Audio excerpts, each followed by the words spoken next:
Welcome to Critical Culture. Today we're going to talk about identity and politics. We're going to cover both the well-known topic of identity politics and how we anchor our identities in politics. So first, what is identity politics? Identity politics refers to political or social activity undertaken by a group or on behalf of a group of people who share a particular identity, right? Like ethnicity, race, religion, gender, sexual orientation, disability, anything you can think of, anything that is a part of someone's identity. The primary goal of identity politics is to address injustices or discrimination faced by members of that group due to their shared identity. So some of the key aspects here, there's a focus on what they call a shared experience. At its core, identity politics is rooted in the idea that people's experiences, particularly those of injustice or oppression, are shaped by their identity. For example, the experiences of Black women might be understood as distinct from those of Black men or white women due to the intersection of race and gender. Another key aspect of identity politics should be addressing systematic injustice. There's an argument to be made that it helps to center the experiences of marginalized groups and highlight how different forms of demographic-based oppression interact. They call this intersectionality. This understanding is supposed to ensure that no group is disproportionately affected by political actions and to address any historical or ongoing inequities. There's an aspect of empowerment and self-determination here as well, right? For these marginalized communities, identity politics can be a means to collectively push for justice, for equal opportunities, or greater self-determination. It can be a vehicle to challenge externally imposed viewpoints or limitations and instead work towards a more equitable society. For a little bit of historical context, the concept gained a lot of prominence in the United States with the civil rights and feminist movements in the mid-20th century. Groups at that time articulated identity politics as a way for people to define their own political agenda based on their unique experiences of oppression. Now, we've heard a lot of negative about identity politics because I believe there are good uses and good cases for identity politics, and there's also bad cases for identity politics where it can go too far or it can be primarily just bad in general, right? While it can be important for social progress, it can also be divisive, reinforcing group differences rather than fostering unity and common goals. Although I would also argue just the fact that you are trying to make social progress can be divisive for the people who see their privilege being erased as something being taken from them when maybe it wasn't something they should have had in the first place. So it can be divisive and good at the same time. And I think another good argument against it when it goes too far is identity politics can overshadow broader class-based or economic issues. Martin Luther King himself, after some of the success and traction they were getting with civil rights for Black people, realized after working with leaders around the world in India and with Thich Nhat Hanh, the Vietnamese Buddhist, realized that really the class war was the bigger picture here and the race war was somewhat of a distraction. While there was injustice that need to be addressed, there was a bigger economic or class-based issue that was really being overshadowed at the time by the focus on civil rights for Black people. So in essence, identity politics, it highlights the significance of this group identity in shaping political concerns and movements. And it does this to bring about change for people who have been historically excluded, exploited, or misrepresented. And that's at its best. But like all things, it can get out of control. Good ideas can get taken too far by a few. The larger picture can get lost, and messaging can twist what's actually going on, right? A few bad actors that turn feminism into something that is anti-man can really do a lot of damage to the cause, right? I think the good, to kind of sum up this piece, the good example of identity politics puts a circle around all of us and says, among all of us, some of us are marginalized, and we need to correct that. So all of us are treated equitably. All of us are treated fairly. All of our rights are acknowledged. The bad part of identity politics is to say they are the enemy, right? So when a few people within a group say they are the enemy, then this becomes bad identity politics. Or to the earlier point I made before, if the race war overshadows the class war, then that is bad identity politics. And these days, it seems like identity politics is all on the right. We're all for importing white South Africans while expelling immigrants of color. We're all for sacking black and female leaders of our armed forces while putting the Pentagon in the hands of a Fox News host. We're all for stripping the government's archives of records of black achievements and heroism while retaining the stories of pre-desegregation whites and renaming our military bases after Confederate generals again. Donald Trump has worked tirelessly to restore white identity politics that was the norm in America before the 1960s. So it's very ironic that the Republicans rail against Democratic identity politics when they're coming in and doing the same thing in reverse. So identity politics is real. It can be useful. It can be ugly. So it's important to understand where that line is. Identity in this regard can help us understand policy issues that should be addressed, but it's only one of many perspectives we need to consider. Now into politics as identity. So the ugly side of identity politics is kind of like political parties and organizations picking us based on our identities. The flip side of that is how we as individuals define ourselves by our political party of choice. A Stanford study has found the strongest attachment people have is to their political party. It's stronger than race, it's stronger than cultural heritage, it's stronger than language, and it's stronger than choice of worship. The need to belong is a core human motivation. Being a part of a group can help provide for basic needs, provide a sense of purpose, and more. This is cultural, this is evolution, going back hundreds of thousands of years. But there are a few reasons why political affiliation has become a dominant identifier. One is choice. It's not something assigned at birth. You can't control what religion you were granted at birth. You can't control your race. You can't control where you were born. You can choose which politics you ascribe to. Some other reasons why it's getting ugly.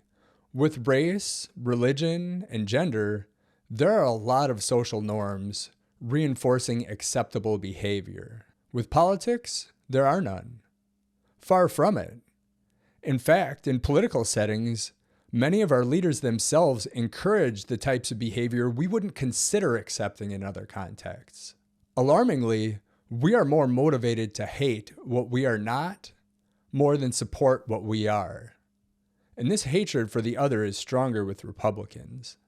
In this study, they did an experiment where there's, Republicans and Democrats, and they're supporting some people and punishing other people.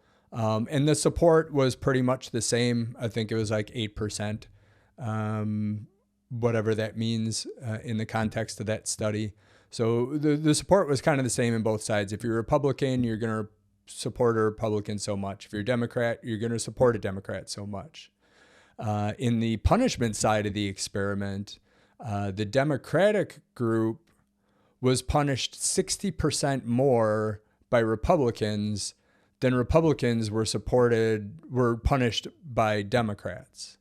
So this very strong partisan affiliation and hatred for the other has widened over the past 30 years. And this really shouldn't come as much of a surprise looking at how our culture has evolved in that time. Going back even into the 80s, abolishing the fairness doctrine, the proliferation of more targeted content, first through cable TV in the 80s and the 90s, and then the internet through the 2000s and today. The Citizens United case, which unleashed a tsunami of political spending, most of it negative attack ads, because frankly, that's what works. We are hardwired to respond to threat. We often feel like our politicians can't get much done. So a positive statement about somebody saying, I would support this, I would support that, doesn't tend to motivate as much as the negative. This person is going to do this, that you're willing to act on, that you're willing to believe and do something about.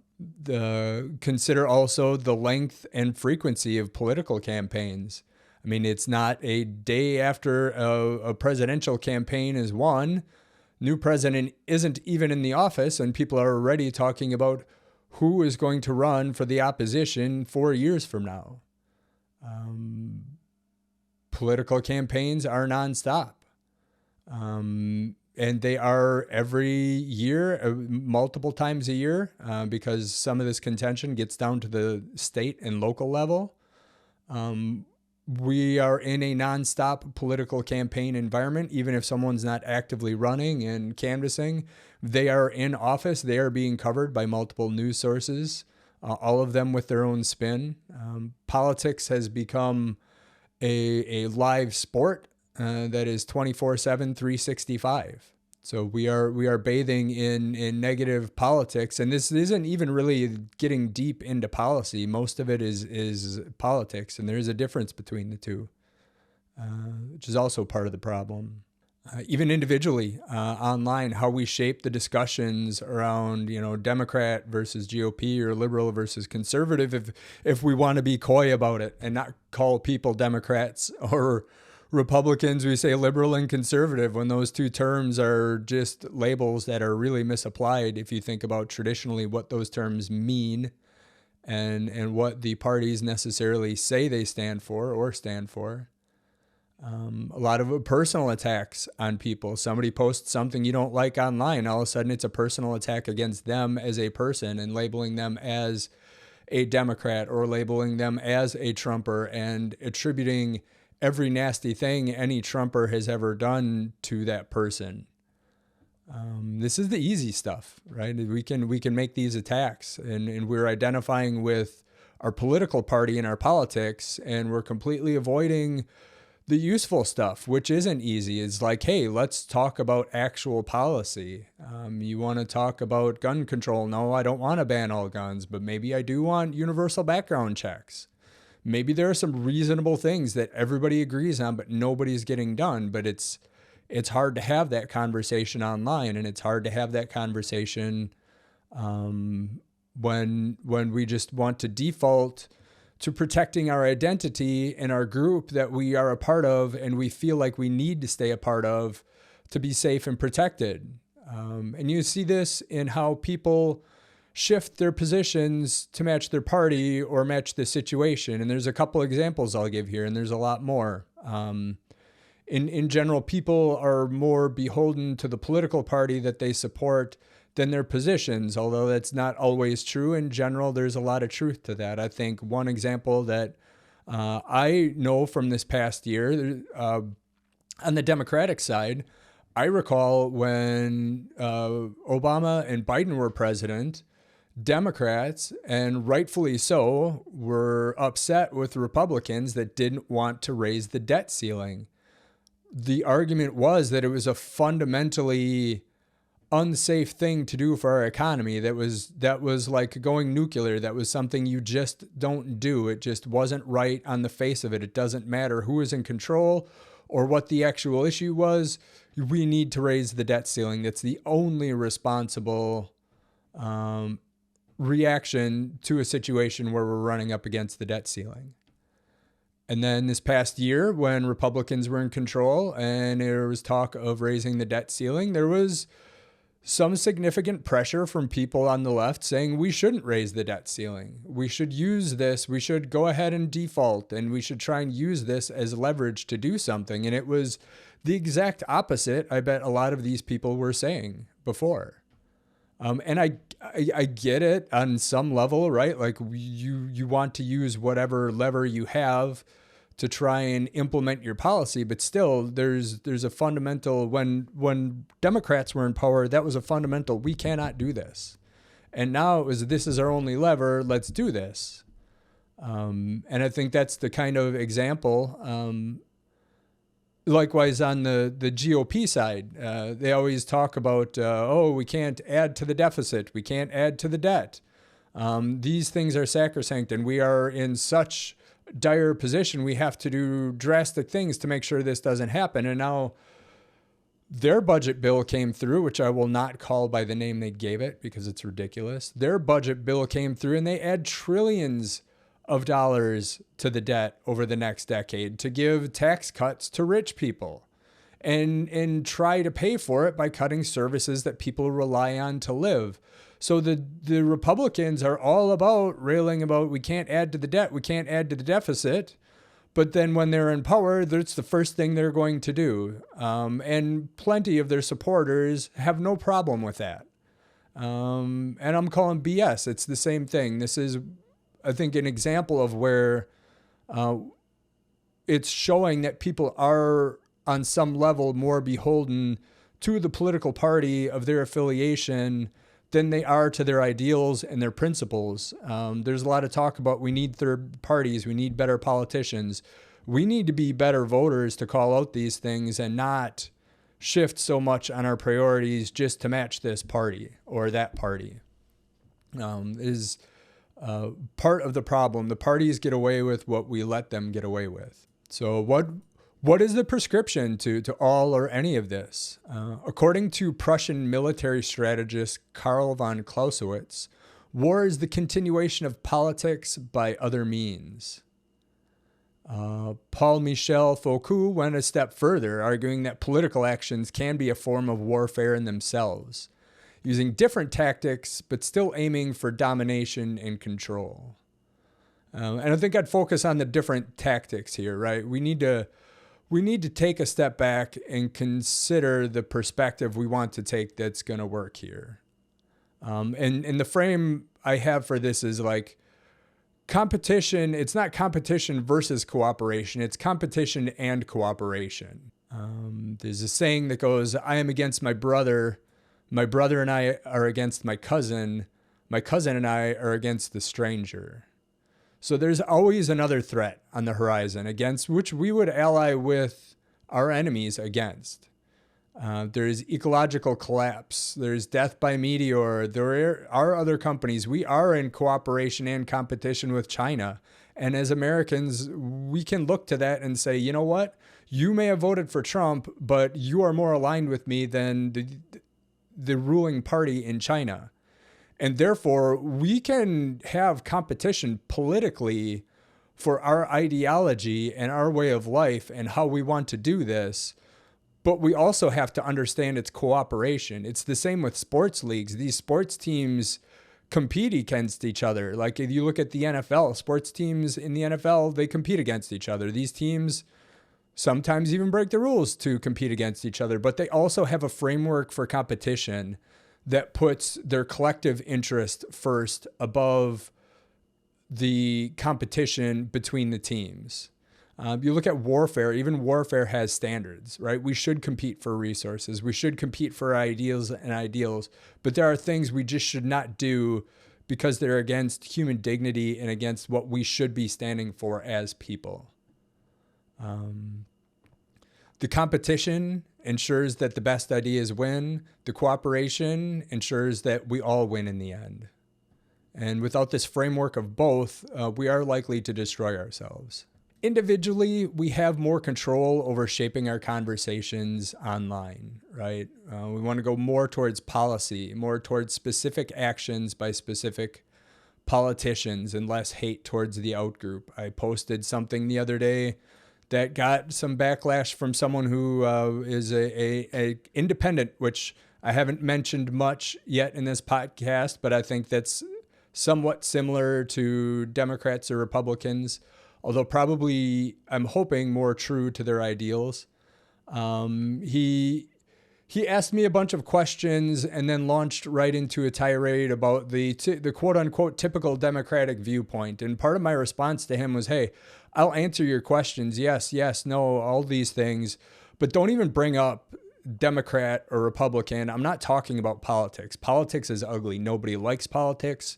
I do a lot of volunteering for the Democratic Party. I don't do it because I love the Democratic Party. I love it because some of my ideals and my beliefs are truly aligned with them and not aligned with the Republicans. I like to go out for those ideals and those beliefs. I like to go out for individual politicians that I know, that I like, but I don't do it just because it's the Democratic Party. And I think it's, again, it's the easy but useless way to talk about these things is to go into Democrats versus Republicans. That's the game that we all lose when we play. We need to talk more about specific policies. We need to refrain from venting all of our animosity towards people of the outgroup. I've got a lot of family that votes Republican, that voted for Trump. I've got no problem with them as people. I understand what they're thinking. I don't agree with all of their reasoning and what they believe, but I know they're good people. And I don't want to spend my time spewing hate against them or hate against anyone in general. So it's not a problem any of us can solve. I think technology and culture is got us kind of against the wall when we talk about identity and politics and how it's gotten ugly. But there are things we can do individually. And in fact, that's all we can ever do, right? None of us controls everything. Even the president doesn't control everything. But we all have influence on a lot of things. And every little thing we do can be a lever of influence. And I don't think we are going to get politicians to lead the way to lower the temperature and talk more about policy instead of politics. I think it's something that has to happen from the grassroots. It has to be people being intentional and talking about these things. And in fact, very much so seeking out people of differing opinions and having discussions rooted in understanding the foundations of the other person's belief and trying to figure out where we agree and where we can agree to disagree. We all have the ability to do this. And the hope is collectively, if enough of us do this, we can begin to change the game. Thanks for listening.